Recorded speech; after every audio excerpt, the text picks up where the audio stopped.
years ago this story starts. There were 4 sorcerers with strong and wise hearts.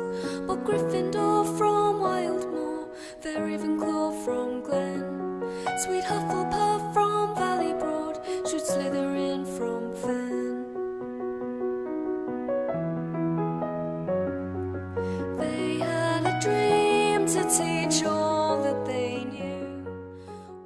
Being a member of the BookTube community, and one that doesn't already have thousands of subscribers, this makes my next statement quite difficult. But I'm going to say it anyway.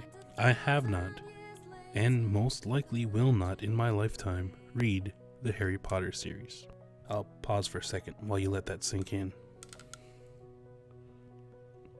Now, there are criticisms of the series that say that Rowling essentially took every trope she could think of, threw it together into a story, and presented you with the Harry Potter universe, but I don't quite adhere to that particular critique, because when it boils down to it, every story is derivative, every story borrows tropes, and if you happen to know of a story that does not, that is purely original, please let me know, put it in the comments, I will read it. I'm confident, most likely, I can almost promise you that it will fit into 1 or 2 of the 7 basic plots. Nothing's really original, it's all in the delivery, and that's how I look at generally all media. But not getting too bogged down in semantics, yes, I'm not going to read Harry Potter, and I haven't read Harry Potter. I saw the movies, happened to be dating a girl that was really a big fan of the series at the time, which made me see the first few movies, and I am a bit of a completionist. If I see 1 or 2 in a series and there's more out there I need to finish, it's very rarely for me not to continue on to a series unless something really turns me off, and Harry Potter was harmless. The reason I'm confident in saying that I will probably never read the books is mainly because of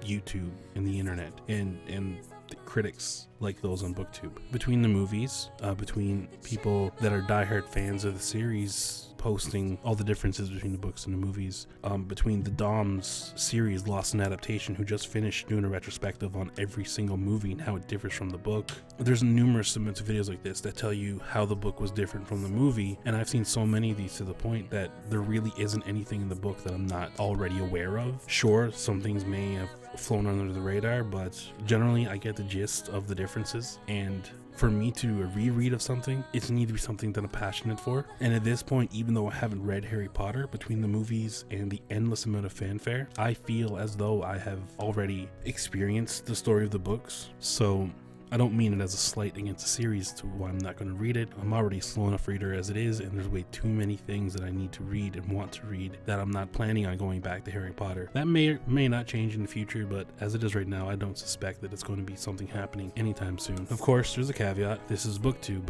BookTube loves Harry Potter, and I am still reading The Chemist, so I don't have much book related things to talk about that I didn't already say, other than I'm still flabbergasted that Stephanie Meyer is able to make millions of dollars with her writing, but I'll get to that in my Are We Not Entertained video later this week or next week. So someone told me that there was this quiz you can do on J.K. Rowling's website that puts you into one of the 4 houses of Hogwarts, and fuck it, why not?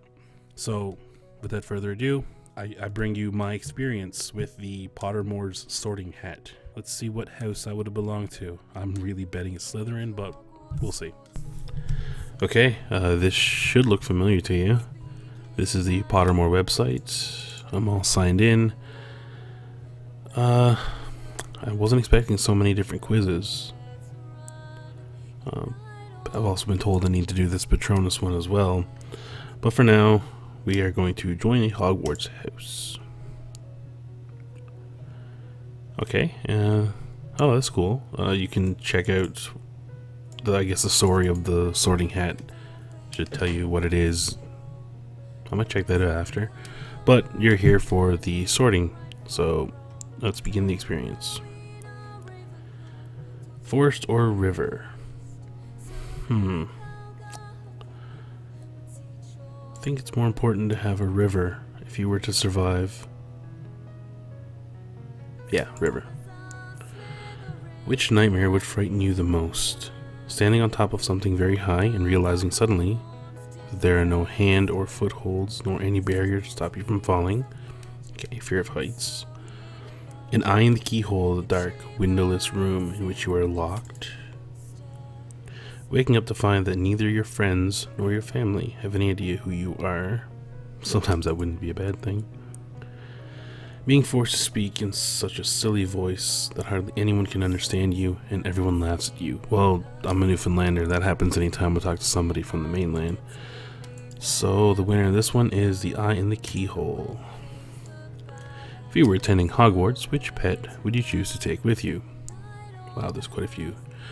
A tabby cat, Siamese cat, ginger cat, black cat, white cat, tawny owl, screech owl, brown owl, snowy owl, barn owl, common toad, natterjack toad, dragon toad, harlequin toad, three-toed tree toad. Okay. Of those choices, it would have to be some kind of cat. Not Siamese. Tabby cat, sure. What would you rather be? Envied, imitated, trusted, praised, liked, feared?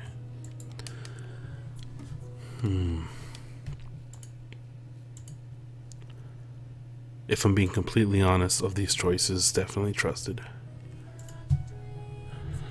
Which of the following would you most hate people to call you?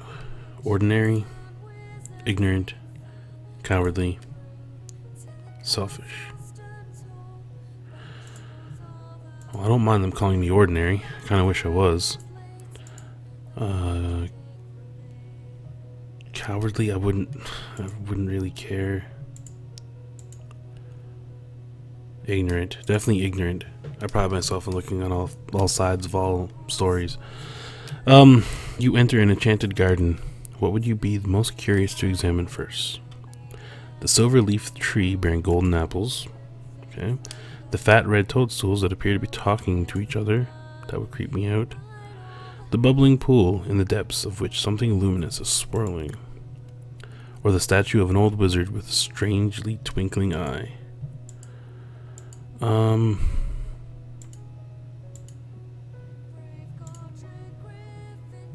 Let's go with the wizard. If you could have any power, what would you choose?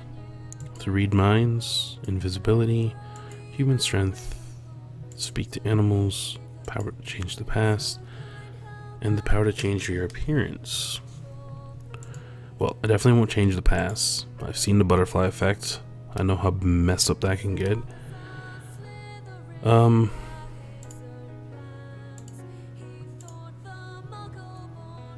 Read minds, maybe. Invisibility.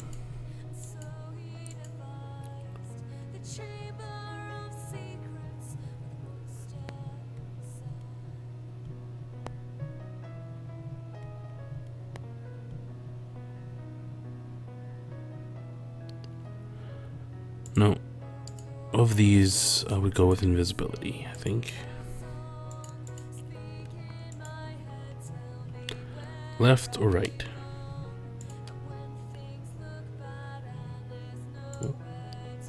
Right? Okay. So, not Slytherin. Gryffindor. So there you have it. I've been sorted into Gryffindor. And there you have it. That is my filler video for the week. Hopefully that'll hold you over until I can get this damned chemist read. So I got sorted into Gryffindor. That's not what I was expecting. Even the votes on Twitter were mainly Slytherin with a single Ravenclaw. Thanks to Becky for that. Apparently I'm a House Gryffindor. Don't know quite what that says about me. Maybe nothing. But that's it. I'll be back soon with a more relevant video, I'm hoping. And if you want me to do that Patronus one or anything else like this, sure, just let me know. Until then, cheers.